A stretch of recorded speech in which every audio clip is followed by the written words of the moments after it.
8 बातें उसके हृदय में अपने आप जागृत हो जाती, जिस पर संत की कृपा होती। पूज्य बाबा कहते हैं, पहला नाम जप, नाम कीर्तन और लीला गायन, इन 3 का उसको व्यसन हो जाता है, नशा हो जाता है। ये 8 बातें महात्मा के कृपा पात्र में जागृत हो जाती है। नाम जप, नाम कीर्तन और प्रभु की लीला गायन का नशा हो जाना। कीर्तन हो रहा है तो शकील पे बैठ गए, थोड़ा 5 मिनट हमको भी गाने, राधा राधा, भगवत चर्चा हो रही, अरे यहां कथा हो रही और बैठ गए 10 मिनट। नशा है ये, हमारे आपको नहीं, सनकादि के लिए भी कहा गया, आशा व्यसन वसन या तिलही, रघुपति चरित होए ता सुनहि। हनुमान जी को बड़ा नशा है। यत्र यत्र रघुनाथ कीर्तनम तत्र तत्र कृतमस्त कांजलम वाष्पवारि परिपूर्ण लोचनम। आश्रु बहाते हुए नाम कीर्तन सुनना, नाम कथा, लीला कथा, ये श्रवण करना। पहला साधु कृपा पात्र में नाम जप, नाम कीर्तन और लीला गायन का नशा हो जाएगा। दूसरा, उसको साधु के दर्शन से ऐसा सुख होगा जैसे अपने प्रिय रिश्ते नातेदारों को अच्छा, आओ आओ आओ आओ, हृदय एकदम मालादित हो गया। साधु महात्मा से जब बिछोड़ने का समय आता है तो ऐसा लगता है हमारे प्राण छूट रहे हैं। ऐसा बिछुरत एक प्राण हरि लेंगे, ये साधु कृपा पात्र में होगा। संत को आओ आओ, आज तो हमारे अहो भाग्य, जो प्रभु मोहि अनुग्रह की ना, तो तुम आई दरस हट देना। पहला नाम जप कीर्तन और लीला गुणा गान का व्यसन। दूसरा साधु दर्शन, साधु सेवन, ऐसा जैसे प्रिय रिश्तेदार, प्रिय नातेदार, ऐसा होना चाहिए।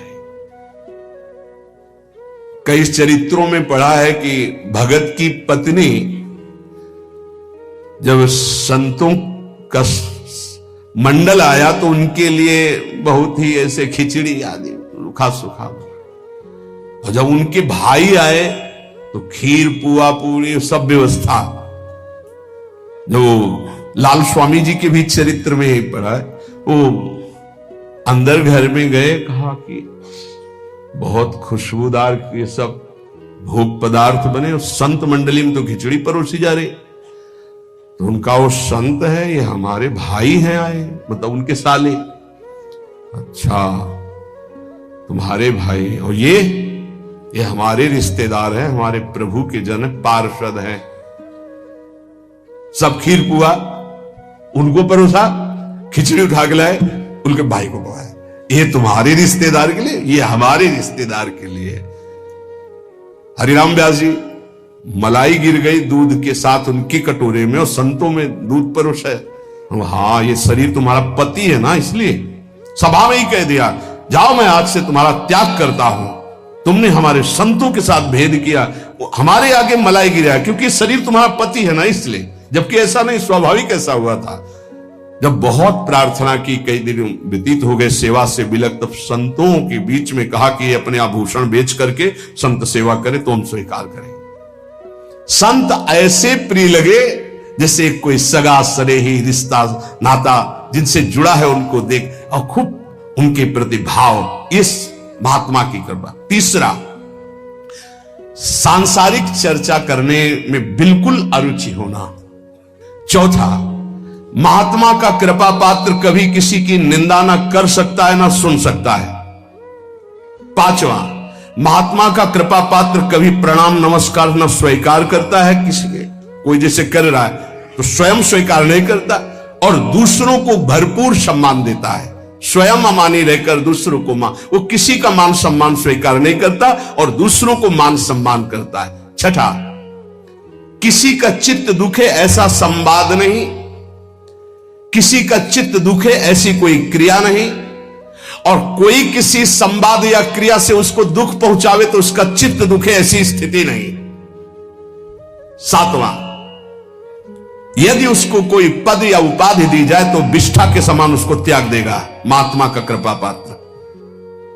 कोई पद या उपाधि दी जाए तो विष्ठा जैसे त्याज्य होता। विष्ठा त्याज्य का मतलब विष्ठा त्यागने के बाद किसी को गर्व नहीं होता। मलवत त्याग भोगों का, पद प्रतिष्ठा का। देखो, जब हम मलवत त्याग नहीं करते तो त्याग तो वस्तु का होता है, अभिमान उस वस्तु के त्याग का होता है जो उससे भी खतरनाक होता है। वस्तु की समीपता जितना बाधक है उससे ज्यादा बाधक है वस्तु त्याग का अभिमान।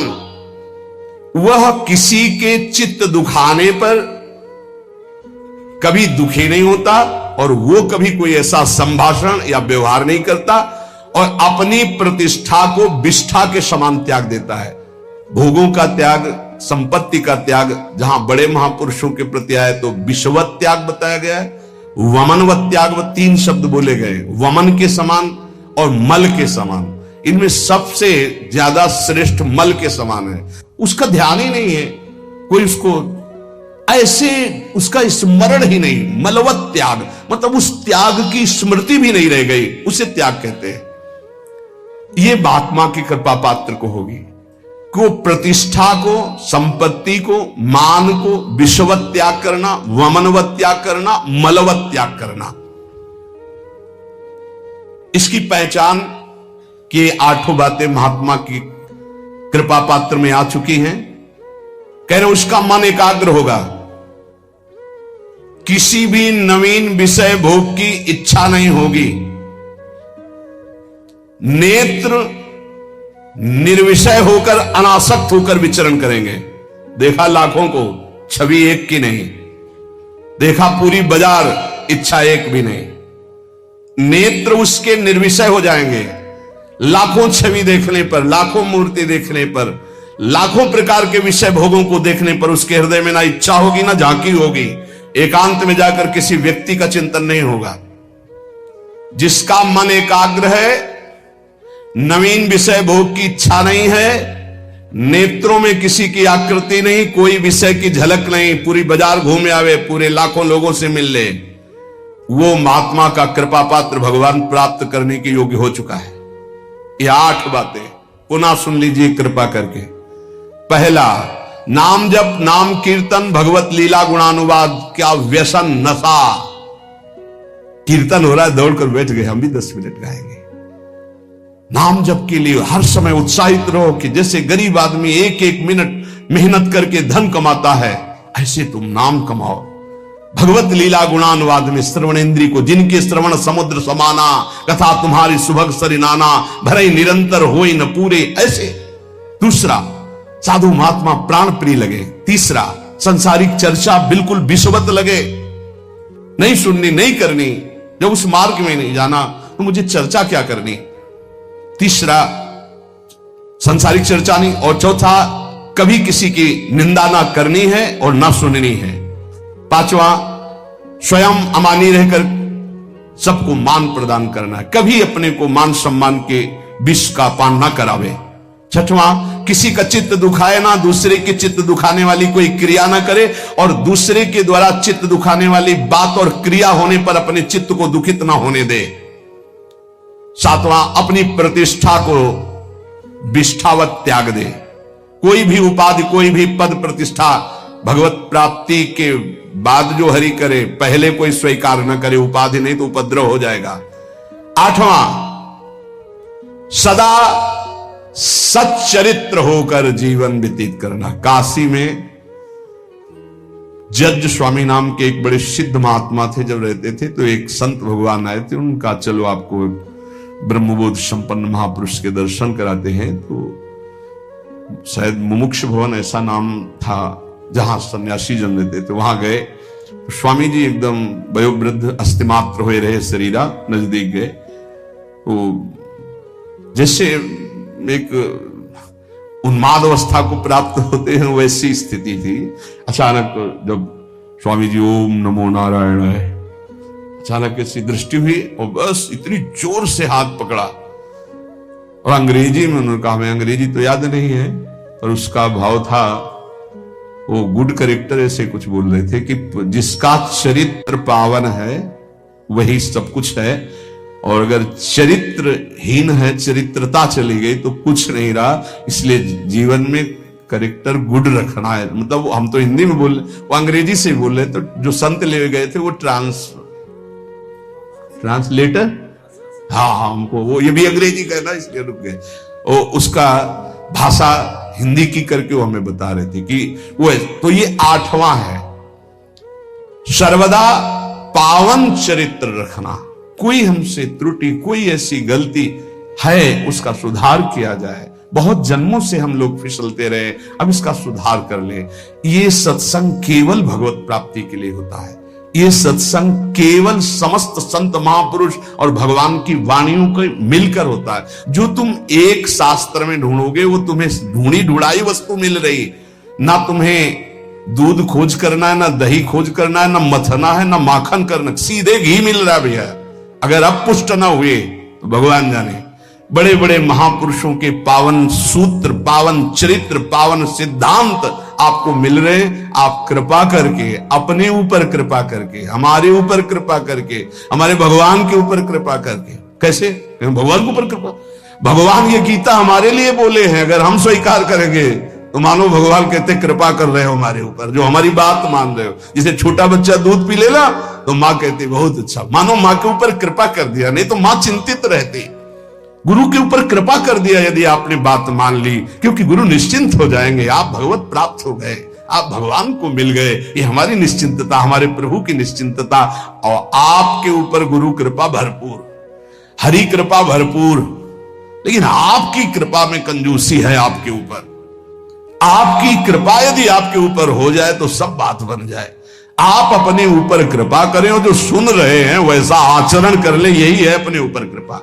सर्व मंगल हो जाएगा। खूब नाम जप करें, भगवद आश्रित रहे। और प्रार्थना है, दिनचर्या को भगवान मान लीजिए, हमारी बात मान लीजिए, अपनी दिनचर्या को भगवान मान लीजिए। दिनचर्या में त्रुटि ना कीजिए। दिनचर्या जिसकी पावन हो गई वो पावन हो गया, महात्मा बन गया। एक दिनचर्या, कोई भी दिनचर्या जो आपकी बनी हुई है उसको कभी त्रुटि मत होने दीजिए। बुखार आ जाए तो कपड़ा ओढ़ करके गेट के पास बैठ जाइए, आप उसका प्रभाव देखिएगा। दिनचर्या में बहुत बड़ी सामर्थ्य होती है। जिन महापुरुषों की हमने चरित्र पढ़े, बड़े बड़े महापुरुषों की, उनकी दिनचर्या थी, वही हमारे बचपन से दिमाग में दिनचर्या बैठ गई है कि एक दिनचर्या ही आपको उन्नति मार्ग में ले जाएगी। एक दिनचर्या, कृपया हमारी बात मान लीजिए, एक दिनचर्या बना लीजिए।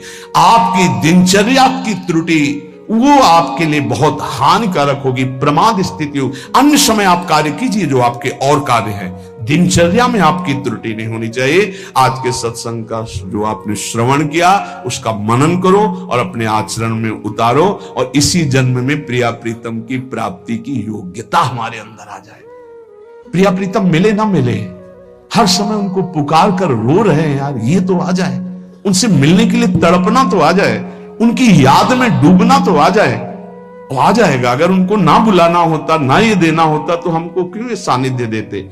इस सानिध्य का मतलब वो हमें, आप समझो, प्रिया जो आपको मिलने के लिए कितने व्याकुल है, यहां से तुम्हें सुनाई नहीं दे रहा, ये उनकी व्याकुलता है। आपसे मिलना चाहते हैं, आप क्यों मिलने के लिए तैयार नहीं हो रहे हो। जैसे मां बाथरूम में बच्चे को ले जाकर स्नान कराकर तैयार करके पिता की गोद में बैठा देती है, ऐसे गुरु आपको पावन सजा करके प्रिया प्रीतम के राख मंडल में प्रवेश कराने के लिए आप तैयार हो जाइए।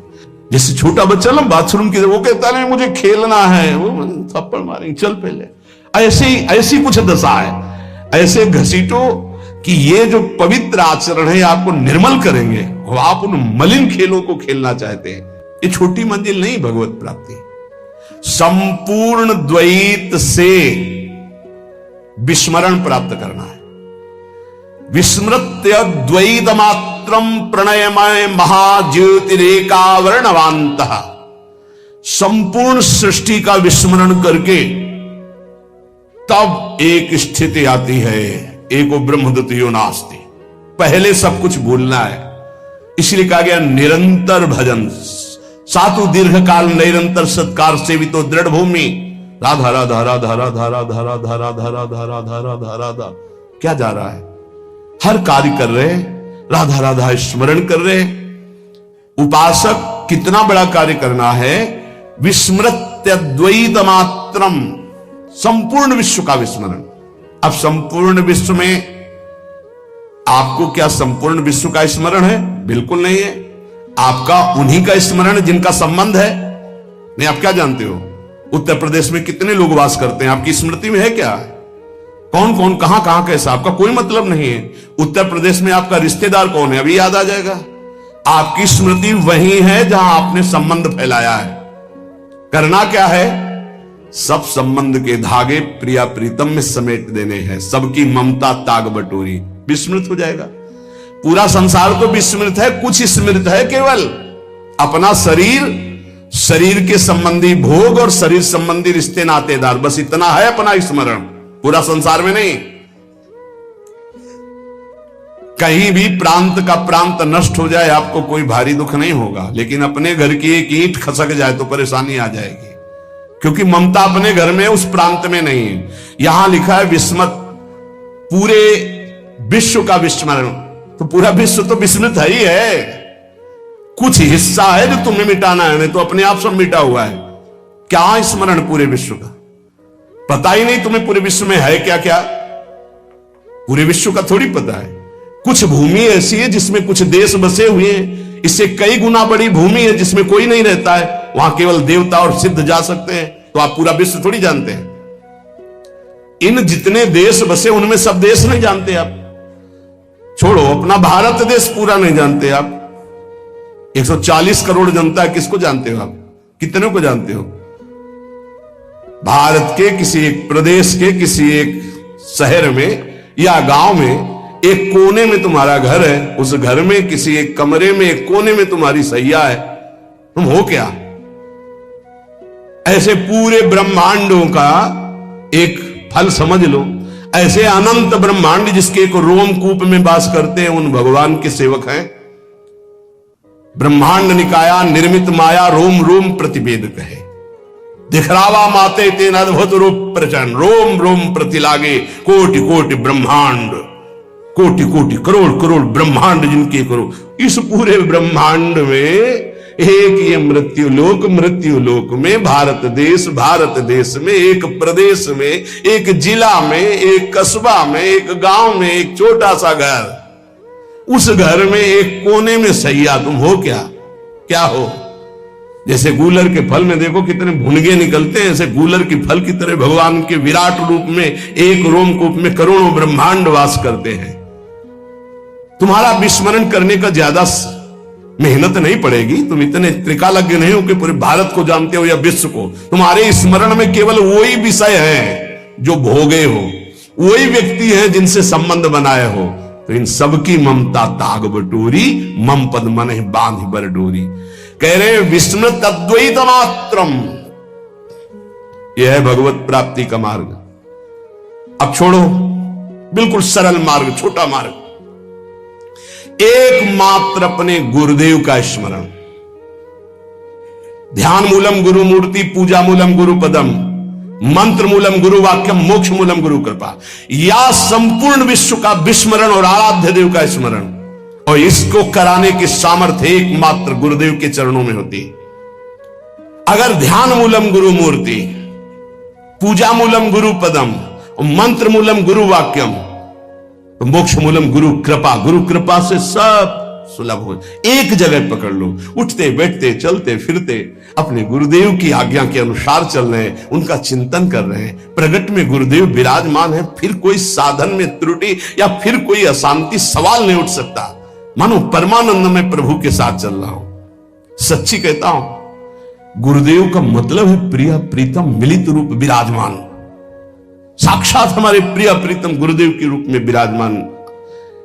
ये हृदय की बात कहता हूं, शास्त्रों बार श्री जी अनुभव कराती है कि मैं ही गुरुदेव के रूप में विराजमान हूं। देख, फिर क्या चिंता, मानो मैं हर समय श्री जी के समीप हूं। हमारा केवल स्मरण गुरुदेव।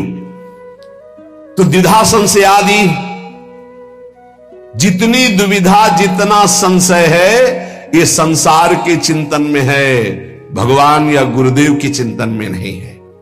अगर भगवान का चिंतन हो रहा है तो गुरुदेव का चिंतन हो रहा है, गुरुदेव का चिंतन हो रहा है तो भगवान का चिंतन हो रहा है। गुरु गोविंद दो नहीं है, गुरु गोविंद न भेद कराए। महाज्योति स्वरूप प्रेम समुद्र में उज्जवल महाप्रेम रस प्रदान करने वाला जो वृंदावन है, इस वृंदावन में प्रियादासी के रूप में अपने को वही देख पाता है जो संपूर्ण संसार का विस्मरण कर देता है। महाप्रभु के विस्मरण करने का उपाय बता रहे हैं। मृदु पद न्यास उठत कुमकुम रज अद्भुत बहत समीर दुकुलहु कबहू श्याम श्यामा दसनांचल कच कुछ हार छुअत भुज मूलहु। ये चिंतन अति लावण्य रूप अभिनय गुण नाहिन कोटि काम समतुलहु। करोड़ों काम जिनकी समानता नहीं कर सकते, इनका रास हो रहा है, इनका विलास हो रहा है, इसी का गायन, इसी का चिंतन। थे थे वचन मिथुन मुख निसरत सुन सुन देह दशा किन भूलो। प्यारी जो थे ऐसे वो शोभा जो झलक रही है, कैसा सुंदर स्वरूप है। अभिनय निपुण स्वामिनी जो समस्त कलाओं में प्रवीण, उपासक के नेत्रों के सामने झलक रहे शोभा। लटकी लट लोचन ढकुटी अनंग नचायो ताता थे धरत नूतन गति पति ब्रजराज रिझायो। वो शोभा देश शुद्धि का विस्मरण करा करके ऐसी स्थिति में पहुंचाए है जहां प्यारोढ़ क्षमते न अच्छी सुखादी नाम तो ध्यानगम। वो उपासक भाव देह को प्राप्त कर लेता है जो द्वैत प्रपंच का विस्मरण करके अपने आराध्य देव की लीला चिंतन में लग गया। कैसा सुंदर रूप है हमारे युगल सरकार का। अति लावण्य रूप अभिनय गुण नाहिन कोटि काम समतुलो। भ्रकुटि विलास हास रस बरसत जैसे हरिवंश प्रेम रस है। प्यारी जो विशाल नेत्र महाप्रेम समुद्र भरे, उन नेत्रों से जब प्रीतम की तरफ देख रही हो और मंद मुस्कुराकर भ्रकुट संचालन हुआ, वो स्वरूप प्यारी जू का अभिनय निपुण लटक लट लोचन भ्रकुटी अनंग नचायो। कैसा स्वामिनी जो अभिनय करते हुए जिस समय भ्रकुटी संचालन करते हुए मंद मुस्कुराते, वो उस भ्रकुटी संचालन से करोड़ों कामदेव मानो मूर्छित हो गए, अधीन हो गए। ऐसा सौंदर्य जब उपासक देखेगा तो उसको इस मर्त लोक के कोई विषय चिंतन आएंगे नहीं। हमारा जो मार्ग मिला बहुत रसमय, चतुरासी जी प्रेम समुद्र है। आपसे प्रार्थना है, औषधि बड़ी